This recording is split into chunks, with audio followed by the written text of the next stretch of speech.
In the autumn of 1789, the hills surrounding Raven's Hollow were drenched in a gloom that seemed to linger beyond weather or season, a quiet heaviness that settled over the tobacco fields like a shroud. And at the heart of it all stood Sir Alaric Blackridge, a man both celebrated and feared, whose eyes bore the weight of a lineage desperate for more than mere survival.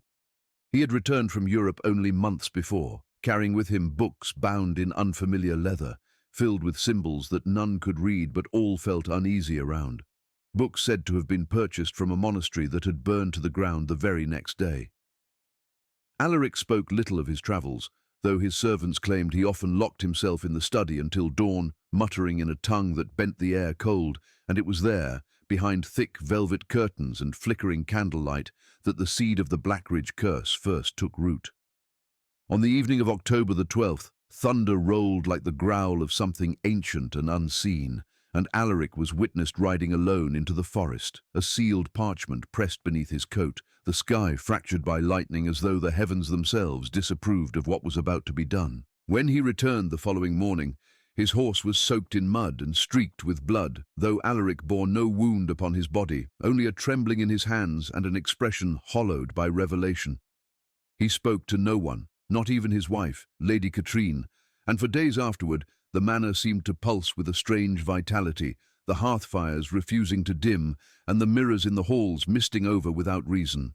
Within a fortnight, fortune smiled upon him in ways too precise to be natural. His harvest yielded thrice what the soil should have allowed, a rival family lost their estate to unexplained blight, and gold found its way into the Blackridge coffers faster than the servants could count. The townsfolk praised him as blessed by Providence, but the old midwives of Raven's Hollow whispered of something darker, of an oath sealed not with ink but with the very essence of the signer's blood, an old-world ritual said to trade generations of prosperity for generations of torment. In the months that followed, Alaric began constructing a small stone vault behind the manor, claiming it to be a family crypt, though no bodies had yet been buried there, and those who helped build it refused to return, after hearing what they described as voices beneath the earth, murmuring in harmony with the rhythmic pounding of Alaric's hammer.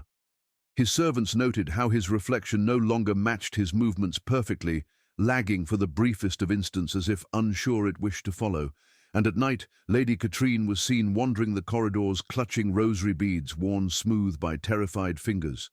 Letters from London describe Alaric as increasingly reclusive, though his financial dealings flourished, investing in ventures that seemed to yield profit even before they began.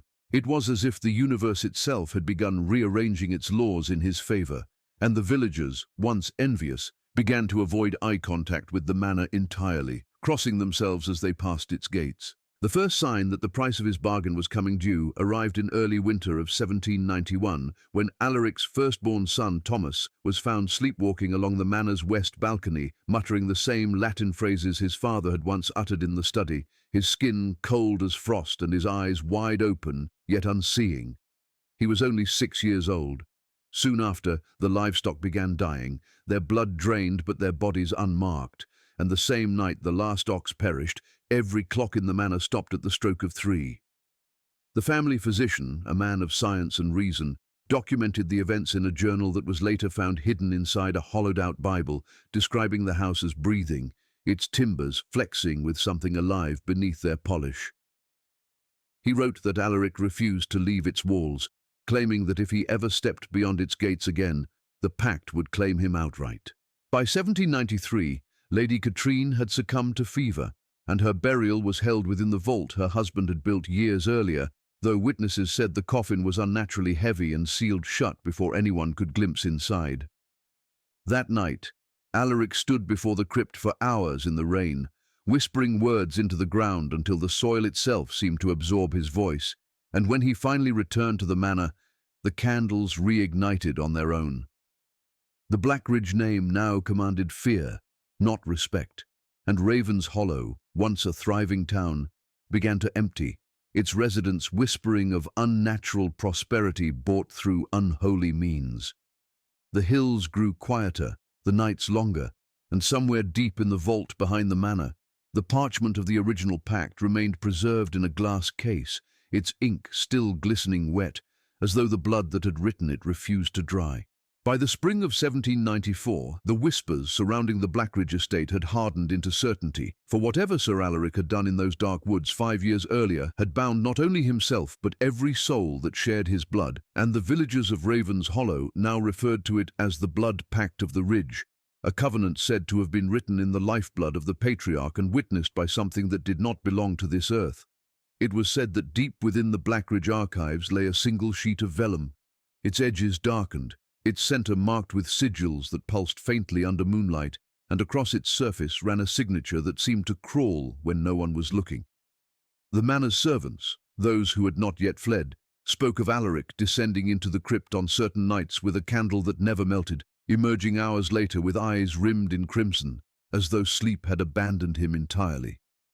Those same nights, the air around Ravens Hollow grew thick and heavy. Animals howled without cause, and the church bell rang though no hand pulled its rope, each toll echoing as if through water rather than air. In those years, prosperity wrapped itself around the Blackridge holdings like ivy, feeding upon misfortune elsewhere, their fields green when all others withered, their barns full while famine struck the valley. When confronted by the parish elder, Alaric smiled with the calm of a man whose fate was already decided, and simply replied that his family had found a more dependable source of favor than prayer. The villagers took it as blasphemy, yet none dared act against him, for those who spoke openly against the Blackridge name often vanished within days, their homes left with doors ajar and candles still burning on the table. Some said Alaric's pact required balance, that for every fortune gained, a soul had to be surrendered, and that was why the woods behind the manor never stopped whispering, even when the wind was still.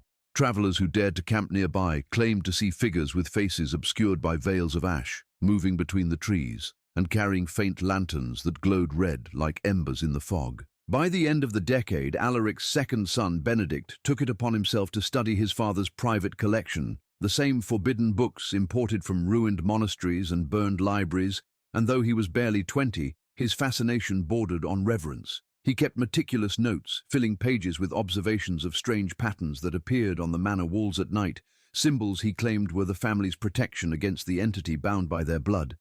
But over time his handwriting grew erratic, curling and looping as though his hand no longer obeyed him, and his final entries spoke of renewing the covenant before the moon wanes, or all will be reclaimed. When the moon did wane, Benedict was gone, his bed left untouched, but his boots still at the door, and his room reeked faintly of iron and wet stone. The manor staff insisted they heard footsteps pacing above their quarters long after his disappearance, yet the attic remained locked and empty. Meanwhile, Sir Alaric grew frail, his flesh sinking as though something within him was consuming from beneath the skin, but his mind remained sharp and cruel. On the night of his 60th birthday in 1802, he gathered what remained of his household, his eldest son Gareth, his daughter Isolde, and 3 servants sworn to silence, and led them into the crypt below the chapel. What transpired there was known only through fragments of testimony, later recorded by a maid who hid among the pews. She heard chanting, a language unlike any spoken tongue, and the sound of liquid dripping in rhythm, each drop accompanied by a low groan as if the stone itself was alive. When dawn broke, the family emerged pale and trembling, Alaric supported between his children, his mouth streaked with what appeared to be blood, though his eyes glowed with renewed vigor. Within a month, his fortune doubled again, and Gareth was appointed magistrate of the county without contest, his authority absolute, despite whispers of corruption and coercion. As the years advanced, the blood pact became more than rumor, it became inheritance. The youngest daughter, Isolde, was seen conducting solitary rites in the garden mausoleum, placing offerings of red petals and coins into the fountain that had long since dried, speaking softly to someone unseen. Her diary, found decades later, described a watcher in the hollow, a figure that lingered at the tree line during storms, tall, featureless, but unmistakably aware. Each generation, it seemed, was compelled to maintain contact with whatever had answered Alaric's plea that October night. By 1810, when the patriarch's heart finally ceased beating, witnesses claimed that no decay touched his body, and his coffin was sealed within a glass case at his own request, a single inscription carved above it reading Semper Vinculum Sanguinis, forever bound by blood. After his burial, the manor's candles flared without flame, and a red mist settled upon the fields, so thick that sunlight could not pierce it for 3 full days, as if the earth itself mourned or celebrated the keeping of a promise that could never be undone.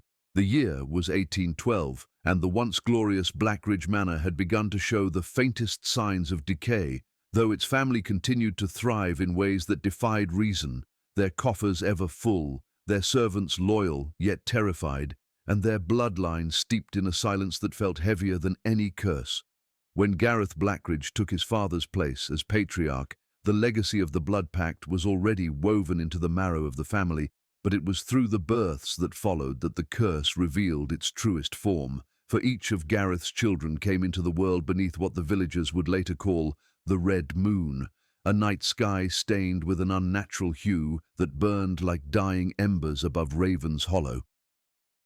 The first child, a son named Edwin, was born without a heartbeat for 3 minutes, until the room was filled with the echo of a low sigh, though no one present could say from whose lips it came, and when his chest rose again, his eyes opened black as oil. The midwife fled before cutting the cord, muttering prayers as she ran down the manor steps, claiming she felt the air in the birthing room shiver like something breathing against her skin. Months later, she was found drowned in the nearby creek, her rosary beads embedded into her palm. The second child, a girl named Lillian, came 2 winters later during a blizzard so fierce it sealed every door in Raven's Hollow shut, trapping townsfolk inside their homes for 3 days. And when the storm cleared, the manor windows glowed faintly crimson through the mist. Those who dared venture close said they heard the wail of an infant, echoing not once but twice, as though 2 voices cried in perfect harmony, yet there had only been 1 birth recorded. Lillian grew pale and quiet, never taking milk unless the room was darkened, her eyes tracking unseen shapes in the corners where no one stood. Servants whispered she would often hum to herself in her sleep, songs with no tune, and her words, though soft, made the glass in the room tremble. The third child, Samuel, came sickly and small, his skin marked by faint red veining that deepened with every fever. Physicians could find no cause, yet the boy's presence chilled rooms even in midsummer, and animals refused to cross the threshold when he was near. It was then that the villagers began to murmur that the Blackridge children were born not of blessing, but of a debt long overdue. By 1820, Gareth had forbidden mirrors in the nursery after claiming that his youngest son's reflection smiled long after the boy had turned away, and on more than one occasion he awoke to find symbols carved into the wood above the children's cribs, identical to those found in his father's old manuscripts. He burned them each time, but the marks returned, etched deeper, as if seared by invisible hands. His wife, Eleanor, descended slowly into madness, her journal filled with pages of circles and slashes that formed no pattern, only a desperate attempt to trap whatever watched her family. She insisted the children spoke in unison at night, whispering to something she could not see, and that their eyes flickered like candlelight when the moon rose red again. Gareth, consumed by pride and fear, brought priests to bless the manor, but the first refused to enter after hearing a voice call his name from behind the walls, and the second fell ill the morning after, blood pooling in his mouth with no wound to show for it. The villagers began to avoid the estate altogether, claiming that whenever one of the Blackridge children ventured near the gates, birds dropped from the sky, and their bodies did not rot, as if nature itself recoiled. During one harvest festival, a group of boys from the town snuck into the outer garden to prove their bravery, only to emerge silent and pale, one of them missing his shadow under the midday sun. They never spoke of what they saw, and the following year, their families packed and left Raven's Hollow without farewell. The few who stayed behind claimed to see the children standing by the upper windows long after midnight, their silhouettes unmoving, their eyes like faint embers against the glass. As the years passed, the curse within their blood seemed to mature with them. Edwin became withdrawn, his voice deepening too soon, his laughter sounding more like an echo than a sound of joy. Lillian's presence made clocks stop, her steps inaudible even on wooden floors, and Samuel, frail and feverish, began to draw on the walls with soot, symbols no one understood until one night. Every mark on the wall began to glow faintly red, illuminating the nursery in a dull, pulsating light that made the servants flee in terror. Gareth attempted to send the children away to relatives in Richmond, but the carriage turned back before dawn, its driver missing, the horses bleeding from their eyes. The children were found sitting by the gate, calm and unhurt, claiming they had heard their grandfather's voice calling them back. That night, Gareth sealed the chapel doors and forbade anyone from speaking the family name aloud within its walls, but the damage had already been done. For those born beneath the red moon were not merely heirs to the Blackridge fortune, they were vessels, bound by a promise their ancestor had made long ago, and their existence ensured that the pact written in blood would never be forgotten. By the year 1826, the manor of Blackridge had become a fortress of secrets, its windows shuttered against both daylight and prayer, and in its heart lay the family chapel, once a symbol of piety, now a hollow shell of its former grace, desecrated and repurposed by the will of Gareth Blackridge. The chapel had stood since Sir Alaric's time, its foundation stones quarried from the same cursed hills where the blood pact was first conceived, but under Gareth's hands it transformed into something far darker than a place of worship. The altar was stripped of its cross, replaced by a slab of obsidian hauled from the depths of the crypt below, and the stained glass windows depicting saints were removed and buried, leaving only the dim glow of candles that never seemed to burn out.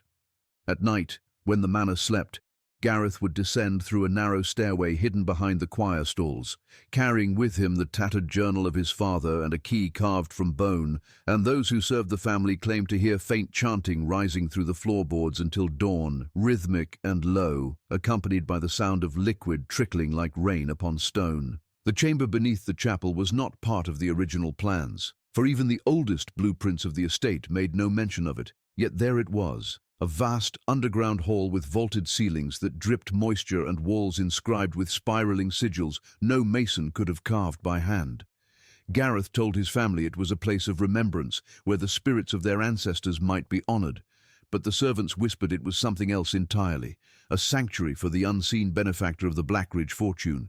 He named it the Hall of Covenant and forbade anyone entry, locking it each morning with the same bone key that never left his possession. Within weeks of its completion, the manor's fortunes surged again. Debts erased themselves from ledgers, and crops that had withered suddenly bloomed. Yet along with the prosperity came strange omens. The church bell in Raven's Hollow cracked in half during a clear night. Livestock were found with symbols carved into their hides, and travellers began reporting a faint red light glowing from beneath the chapel hill. When Eleanor Blackridge fell ill that winter, her sickness was unlike any known ailment. Her skin turned cold, and her veins darkened like ink beneath glass. Physicians failed to explain it, and Gareth, desperate to save her, brought her body down into the Hall of Covenant one moonless night, returning hours later with her eyes wide open and her breath shallow but steady. She lived, though she was never the same. Her voice became distant, her reflection delayed, and her presence seemed to cast shadows where none should fall. The servants began leaving one by one, claiming the house whispered their names when they passed closed doors, and the few who stayed learned never to linger near the chapel after sundown. One maid, driven by terror and curiosity, followed Gareth one night and later recounted in her journal how she saw him kneel before the obsidian altar, cutting his palm and letting the blood run across a circle of mirrors that reflected not his image, but the faces of those long dead. The mirrors rippled as though filled with liquid, and for a moment, she swore she heard a heartbeat coming from within the stone itself. By 1830, the chapel's exterior began to crumble, ivy creeping over its arches, yet the candles inside still burned as though untouched by time. Locals who passed the estate at night described hearing hymns sung in reverse, carried on a wind that blew against the direction of the trees, and the parish priest who dared to approach was found 3 days later on the roadside, babbling about eyes in the dark and hands reaching from the walls. Gareth ceased attending church entirely, declaring the Blackridge name now owed allegiance to a higher, older power, and from that point on, the family chapel was known not as a house of God, but as the gate below. He began holding gatherings there during eclipses, inviting only blood relatives, each member made to recite the oath of lineage while their hands rested on the cold altar stone. Those who refused, like his cousin Margaret, soon fell to fever or madness, their bodies buried far from the family plot. The manor thrived while the town decayed, as if its prosperity was fed by the slow death of Raven's Hollow itself. The last recorded ritual in the Hall of Covenant occurred in the autumn of 1833, witnessed by Gareth's eldest son Edwin, whose recollection was later found scrawled in the margins of a hymn book. He wrote of figures cloaked in crimson robes, of candles that burned blue, and of a voice from beneath the stone whispering promises in exchange for obedience. The voice called them keepers of the bridge between flesh and favor, and Gareth, trembling yet smiling, offered his blood once more. When the ritual ended, a gust of wind blew through the chamber, though no door was open, and the candles extinguished themselves in unison.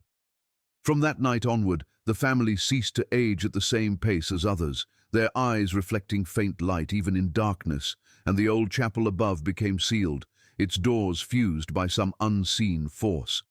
The villagers who dared approach swore they could hear faint chanting from beneath the earth, and on stormy nights, a glow seeped through the cracks in the soil, pulsing like a heartbeat beneath the foundations of the manor that refused to sleep.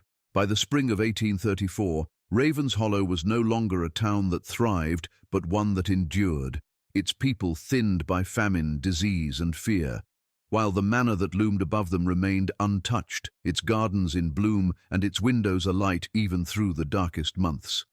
The year came to be known as the Year of the Dead Harvest, when the soil of the valley turned black and slick, refusing to yield a single ear of corn or stalk of wheat. And yet the Blackridge fields grew tall and golden, their scent drifting through the barren countryside like mockery. The villagers gathered at the church praying for mercy, but their voices went unanswered, and when the first frost came early and stayed late, they began to whisper that the Blackridge family had stolen the life from the land itself. Livestock collapsed mid-graze, wells ran dry overnight, and graves that had been sealed for decades were found unearthed, the earth above them clawed from within rather than without. Every sign pointed to the same place, the ridge that shadowed their valley and the mansion that stood upon it, the house that had not known hunger or grief since the day its first master signed his name in blood. Inside the manor, Gareth Blackridge grew thinner but not weaker, his eyes bright with a fervour that made his servants tremble, and his children, now grown, began to mirror his devotion. Edwin spent his nights at the chapel's sealed doors, tracing symbols into the dust with his fingertips, while Lillian collected the bones of dead animals and buried them in the garden under the new moon.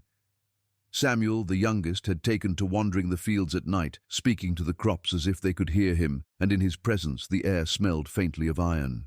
It was said that during that cursed summer, Gareth performed a final offering to ensure the family's prosperity while the town withered. He gathered his kin within the Hall of Covenant, each bearing a vessel of the last remaining wine from Alaric's cellar, and before the obsidian altar, he spilled it upon the floor until it ran like blood across the stone. Those who lived near the ridge reported seeing lightning strike the chapel roof, though the sky was clear, and a sound like the roaring of distant waves filled the valley for nearly an hour. When morning came, the Blackridge lands shimmered with dew, though no rain had fallen, and the bodies of several villagers were found in their beds, their faces frozen in expressions of awe rather than terror. By midsummer, the town had begun to die in earnest. Children were born still, animals refused to breed, and the remaining crops withered to ash at the touch.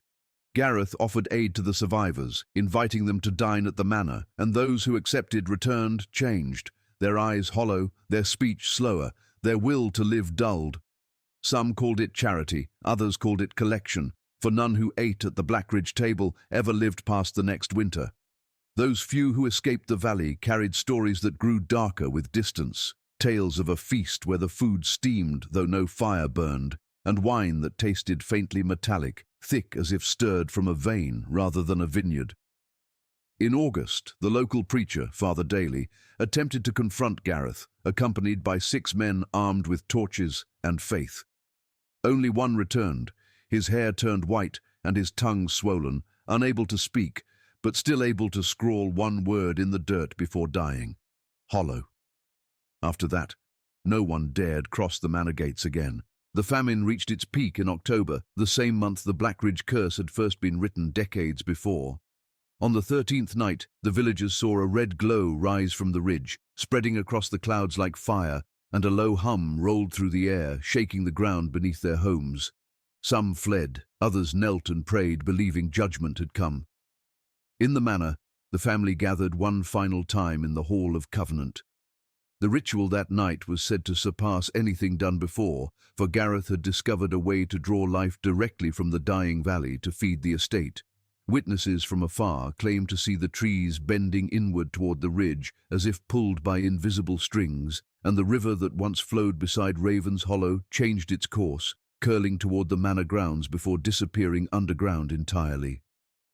By dawn, the town's church bell cracked again, its pieces scattered as if flung by unseen hands, and the sun rose dull and grey over a land that no longer smelled of earth, but of smoke and decay. Those who ventured near the Blackridge property afterward described the fields as unnatural, their stalks too tall, their leaves sharp enough to cut skin, and beneath them a faint warmth as if something beneath the soil still breathed. No bird would land upon the grounds, and no wind dared move the air, yet the crops swayed gently on their own. The family, untouched by plague or hunger, continued their days in eerie serenity, their eyes faintly red under lamplight, their voices low and synchronized as though one will guided them all. By winter, Raven's Hollow ceased to exist, its remaining homes reclaimed by rot and silence, while the manor on the ridge remained untouched, glowing faintly at night like an ember refusing to die. Travelers passing years later spoke of hearing the faint echo of harvest songs drifting through the fog, voices singing in perfect unison, though no living soul remained to tend the fields, and the earth itself seemed to tremble when the moon rose red over the ridge once more. By the time the century turned, the name Blackridge had become both legend and warning, a word spoken only in hushed tones by the descendants of those who once lived in Raven's Hollow, and though the valley itself was long abandoned, the manor remained as if held together by something beyond nature, its walls uncracked, its windows unbroken, and its halls still burning with faint candlelight, though no hand was there to light them. The vanishing heirs, as the newspapers later called them, were the final generation to bear the family name, and their disappearance marked the last entry in a century of whispered terror. In 1891, the estate was briefly inherited by Jonathan Blackridge, grandson of Gareth, a scholar educated in London who returned to Virginia with the intention of restoring his family's honor. He was a rational man, one who dismissed the stories of curses and pacts as provincial superstition. But from the moment he crossed the iron gates, his letters began to change. At first, he wrote of loneliness and isolation, of rooms that seemed larger than their measurements, of clocks that ticked in uneven rhythm, and of faint whispers echoing through the corridors when the house should have been silent. Within weeks, his tone shifted. His writing grew erratic, describing shapes in the corners of mirrors and dreams in which the manor's foundations opened like lungs drawing breath. Jonathan's sister, Eliza Blackridge, arrived from Boston that autumn to visit him, but the servants who had stayed in the caretaker's lodge warned her that no one had seen him in days. The front door stood open, the candles still burning, and on the grand staircase she found trails of mud that led upward, but never came down again. Every room was immaculate except the study, where the floor was scattered with pages torn from their bindings, written over and over with the same phrase: "The bridge must remain open." There was no sign of Jonathan, only the faint scent of soil and iron that clung to the air. Eliza, determined to find her brother, spent 3 nights in the manor, recording what she witnessed in her diary, a diary later recovered in the archives of the county courthouse. Its final pages stained dark. She wrote of hearing footsteps pacing above her though the upper floors were empty, and of hearing a heartbeat that seemed to echo through the walls whenever she stood near the old chapel door. On the 3rd night, she described a voice calling her name from beneath the floor, and when she followed the sound to the crypt stairway, the diary entries ended mid-sentence, the ink smeared as though the page had been ripped from her grasp. The next morning, the local sheriff found the manor deserted once more, but the ground near the chapel had shifted, as if something beneath the earth had pushed upward in the night. The marble tiles were cracked and bulged in places, and faint red light pulsed between the seams. The estate was sealed after that, declared unfit for habitation, yet over the following years, strangers drawn by curiosity or greed continued to disappear. In 1904, a surveyor sent by the state to catalogue the property vanished along with his team, leaving behind instruments that had melted into the soil. The only trace found of them was a map scratched into the side of their wagon, a crude outline of the manor's foundations with the words, "It goes deeper than we thought," etched beneath it. By 1910, no official dared set foot near the ridge, and the Black Ridge name was quietly struck from public record, though rumors persisted that the government kept a file marked with the family crest, sealed and forgotten in some archive. The manor's last known inhabitant was said to be Eleanor Blackridge, a distant cousin and the final heir by blood. In 1919, she arrived unannounced, claiming she intended to demolish the house and consecrate the land, but no labourer agreed to work there. Alone, she took residence in the East Wing and began cataloguing the estate's remaining documents. Locals said they could see her candle burning late each night, sometimes flickering in 2 windows at once. After her arrival, the weather in the valley changed. Fog no longer lifted during the day, and thunder rolled though no storms ever came. The villagers of the neighbouring towns began hearing what they described as organ music carried on the wind, soft at first, then louder, until it seemed to emanate from the ground itself. On the night of October 31st, 1919, a red glow enveloped the ridge once again, and the manor lights flared brighter than they had in decades. At dawn, the glow vanished, and with it, Eleanor.